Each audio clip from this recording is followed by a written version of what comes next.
The sound came first, dull, rhythmic, too slow to be her heartbeat, but too human to be the desert's pulse.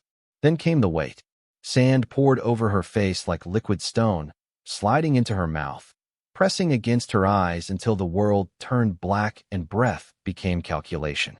1 second too fast, and she'd burn her oxygen. 1 second too slow, and she'd vanish before she could even decide whether to fight. Somewhere above, the faint cone of a flashlight trembled, then disappeared, swallowed by the dunes. No shouting, no footsteps, just the silence of people who believe they'd finished something permanent. She didn't move. Not yet. Every seal learns early that panic is a predator. Feed it once, and it never stops eating. She counted in heartbeats, mapped the sound of her own pulse like coordinates. Somewhere beneath the panic, a thought surfaced, cold and steady. Measure, don't feel. The air smelled of metal and dust. The ground was too soft to be natural. Someone had shaped it, planned it, believed the desert would keep it secret. But deserts remember pressure. They hold the shape of what they bury. A flicker of memory rose, the instructor's voice during training, half taunt, half prophecy. If the earth moves, move slower. She wanted to laugh. Instead, she bit down on the thought and felt blood mix with sand. This wasn't training. This was erasure. But they'd forgotten what SEALs are taught long before they ever hold a rifle. That survival isn't about strength, it's about rhythm. So she waited, listened, let the earth settle on top of her until it mistook her for dead. Because when the time came to breathe again, she wouldn't rise like a victim. She'd rise like something the desert couldn't keep. 48 hours earlier, the world still had edges. Lieutenant Rhea Carter stood beneath the hum of rotor blades, dust whipping around her boots, scanning the horizon where sand met smoke. Operation Glass Veil, an intel recovery mission so classified that her briefing file self-erased after 5 minutes. 4 SEALs, 1 objective. Intercept a rogue broker carrying stolen satellite encryption drives. The kind of data that could blind a nation if it fell into the wrong hands. The mission was clean on paper: insert, retrieve, vanish. But paper never bleeds. She'd noticed the first crack before they even deployed. The coordinates sent from command didn't match the recon satellite data. The voice on comms hesitated between codes, like reading from a script written by someone else. Still, Rhea followed orders.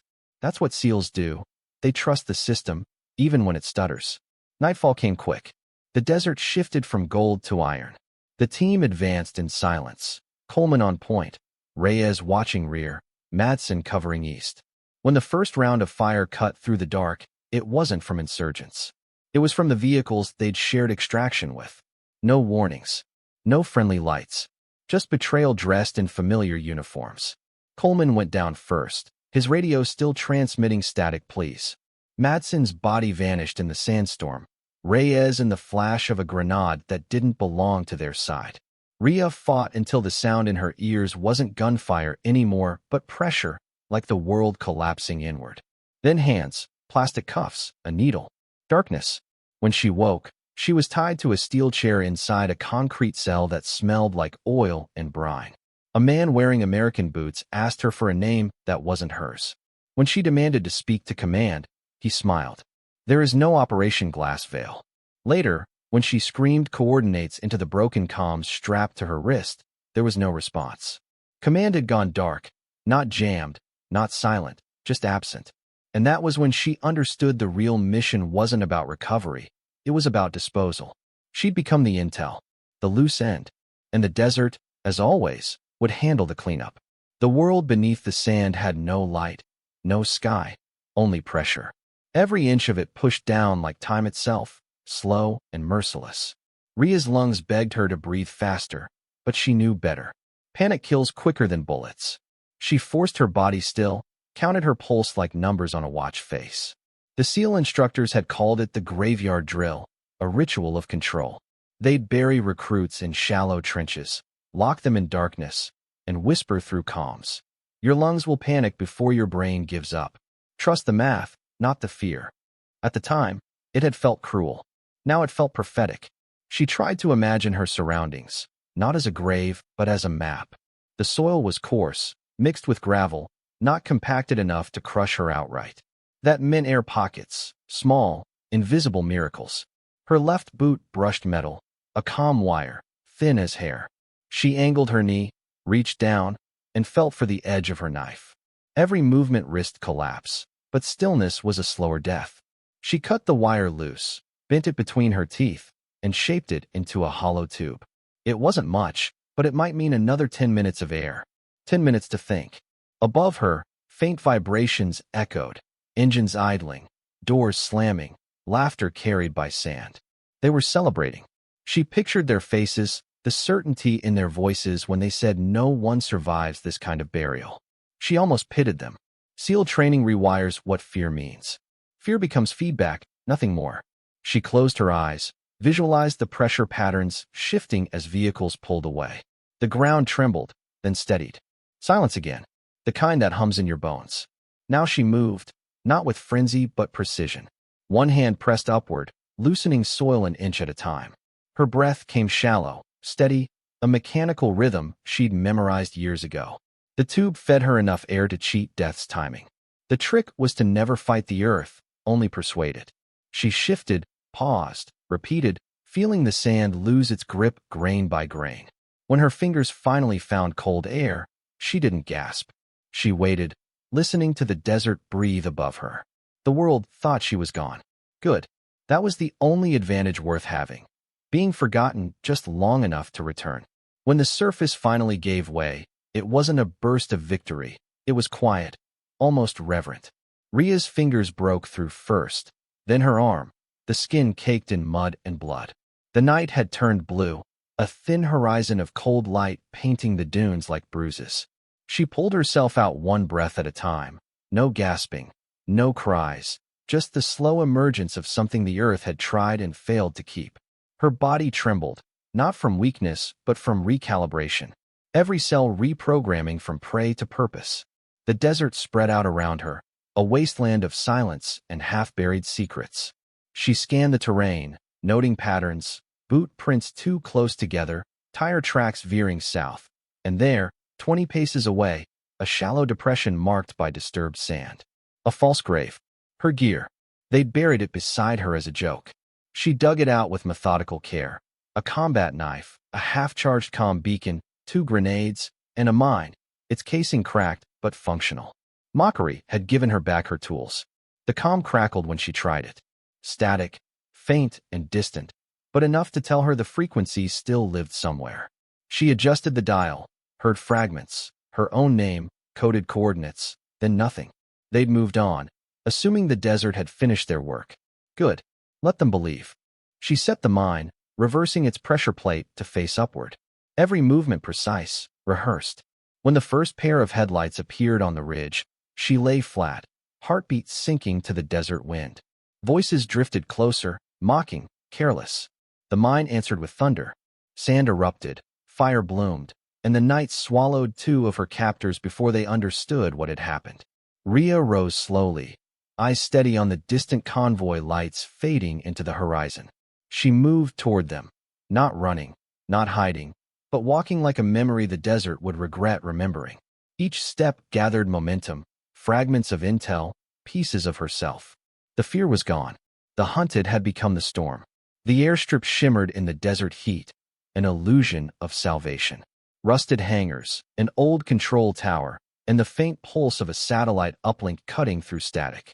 Ria moved along the perimeter, her movements soundless, her breath matching the rhythm of the sand. The beacon she'd tracked led straight here. But the signal wasn't foreign. It was American, and the man waiting beside the cargo plane wasn't an enemy at all. It was Commander Vance, her former CO, the one who'd ordered radio silence, the one who left her name off the recovery list. He looked smaller than she remembered. No uniform, just desert fatigues and a briefcase. 2 mercenaries flanked him, weapons slung loose. He was talking to a broker, silver hair, foreign accent, negotiating the sale of stolen intel. Her mission, her men's deaths. Everything he'd buried now had a price tag. Ria stepped closer, unseen, recording the feed through the cracked drive she'd salvaged. His words came out sharp and greedy. No records. No survivors. The encryption keys are mine. That was enough. She emerged from the shadows, rifle raised, but face calm. Permission to speak freely, sir? Vance froze. Recognition flickered into fear. Rhea, how? You buried me, she said. Now it's your turn to listen. A gunfight sparked chaos. Mercs fired, dust exploded, echoes rolled across the airstrip. When the smoke cleared, Vance was on his knees, wounded, staring up at her. She didn't kill him. Not yet. Instead, she dragged him to the open sand, dug until the earth was waist-deep, and shoved him in. He begged, voice cracking through the comm unit she'd pressed to his ear. Rhea, listen, I had orders, classified. She tuned the radio, broadcasting the live drone feed. The targeting laser blinked on, painting his chest. Above, the sound of distant rotors thickened the air. You taught me that seals always find their way back, she whispered, kneeling close enough for him to see her eyes. You just didn't expect me to bring the storm. As she walked away, the drone's hum grew louder. The desert waited, hungry and patient.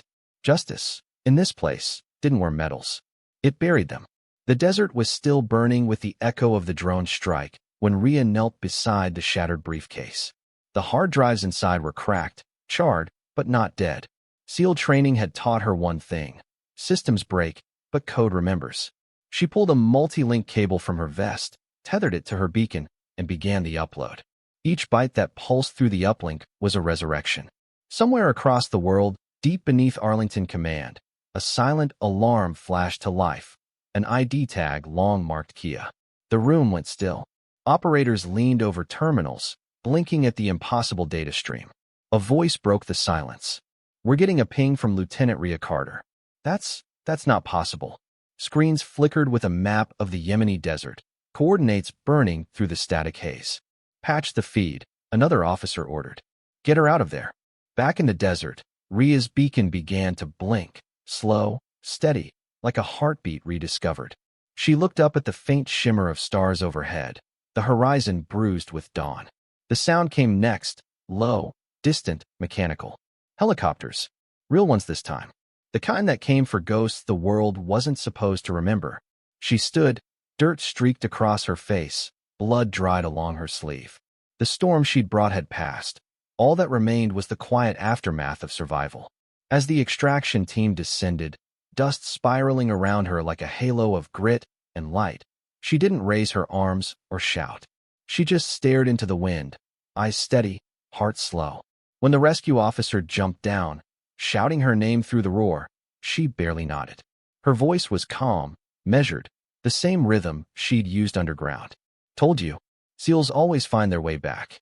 The camera lingered on her face, tired, unbroken, as the chopper lifted. A single line of code blinked on the command screen back home. Status, active. They said the desert forgets everything, that its winds erase footprints, its heat swallows bones, its silence buries the truth. But sometimes, what you try to bury learns to breathe beneath the sand. Sometimes it waits, quietly, patiently, until the world that left it behind has to face what it created. The camera drifts over the sealed pit, now just another scar on the earth. The faint outline of disturbed sand fades beneath the rising light, but you can almost hear something, like a breath where there shouldn't be one. A heartbeat, low and stubborn. Ghosts don't stay buried. Not the kind that train to come back. The voice softens, almost a whisper. They thought the desert would claim her, but the desert keeps its promises to the ones who listen. Then the tone shifts, drawing closer, more personal. What would you have done? Waited, hoping someone remembered you? Or fought your way back from the dark? Because sometimes survival isn't about strength. It's about refusing to stay forgotten.